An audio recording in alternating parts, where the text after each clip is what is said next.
Hello, this is Nuthan Manohar for Lebanese. Today we are here to explore tips to study smarter. I do not believe a child should be deprived of moments of play and togetherness. I believe by curating the right set of techniques, by creating the right atmosphere, your child can study smarter and therefore in a shorter duration of time. So what is the best way to study? Here I want to introduce you to the study cycle by Frank Christ, a short way to ensure that your child understands, retains and can recollect and apply the information. The study cycle consists of various parts. The first being preview. I can never stop emphasizing how important preview is. This is the pre-reading that you would do before the child attends the class. So as soon as your child has their syllabus or has their books in hand, get into this activity of reading before the lecture begins. If the child likes the subject, they would latch on to those topics on their own. But what about the subjects that they do not really enjoy? So maybe these are the times that they need your support to make it fun. So go on, help them read the lessons even before they attend the session. That brings us to the second stage of the study cycle, which is attending the class. Now that the child is attending the lecture, the child is already familiar with the topic because of the preview. So therefore what is necessary is to ensure that they engage with all their senses.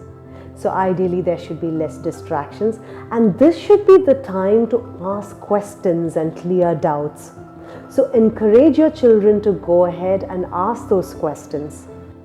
And if you can speak to your child's instructors, ensure that the child participates and engages in a very curious state of mind. This brings us to the third stage, which is review. Of course, everything that we learn doesn't get retained. So it becomes very important to review it. So within the first week of learning something new, it's important to review it at least twice. Now the fact is that it might seem like a lot, but it really takes very less time. And when you make this practice a habit, it starts taking less and less time to learn, to pre-learn, to understand and to review so that you retain. Post retaining the session, that is the review session, the next phase of the study cycle is intense study.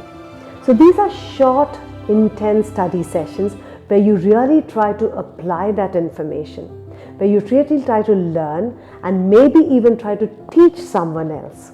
And that brings us to the final stage called check.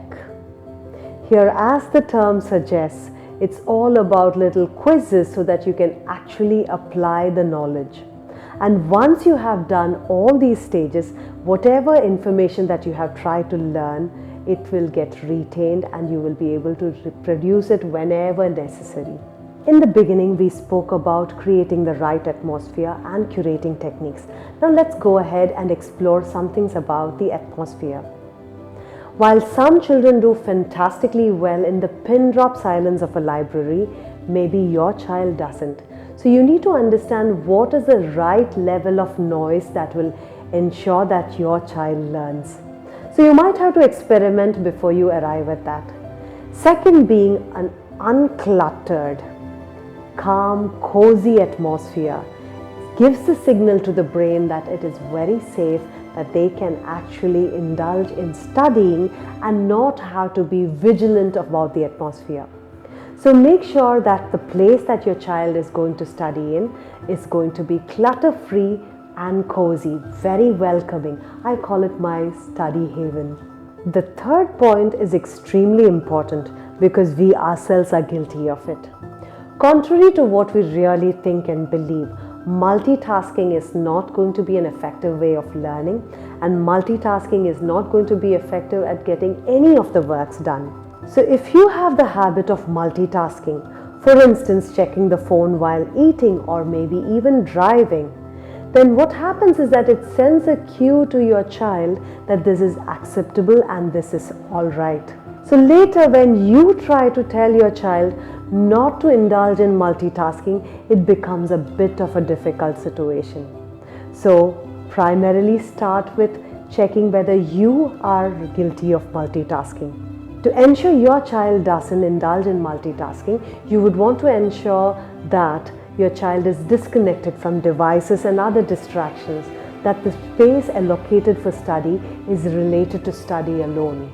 When it comes to curating the right techniques to improve studying, the very first one I want to introduce you to is the power of rituals.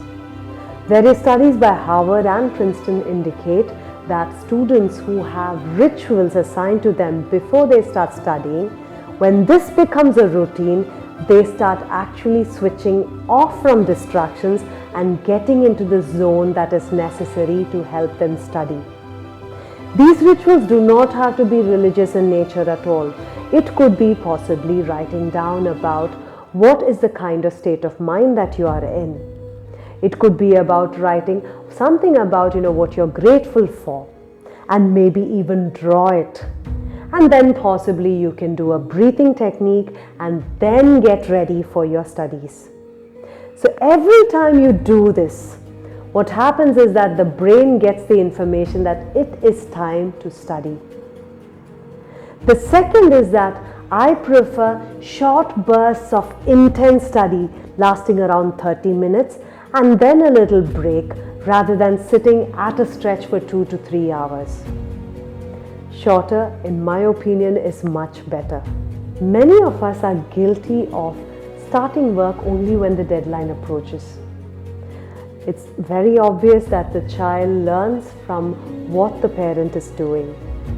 So it might be a good idea to start early. Teach your child also to start early.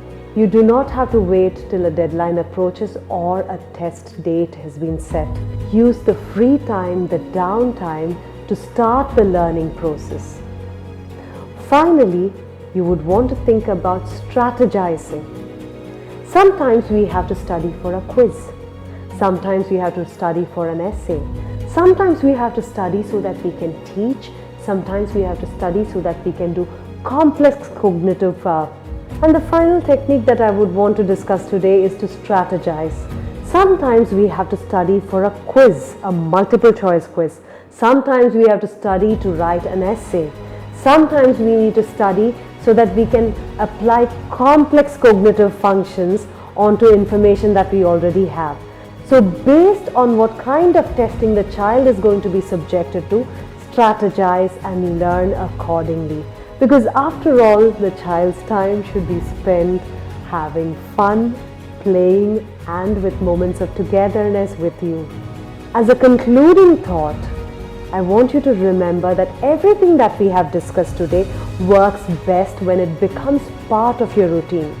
In the beginning, it might seem like it's taking a lot more time, but trust me, towards the end of it, you realize that you need much less time to grasp a lot more information that is out there. After all, I believe that the child's days should be about play and togetherness with you.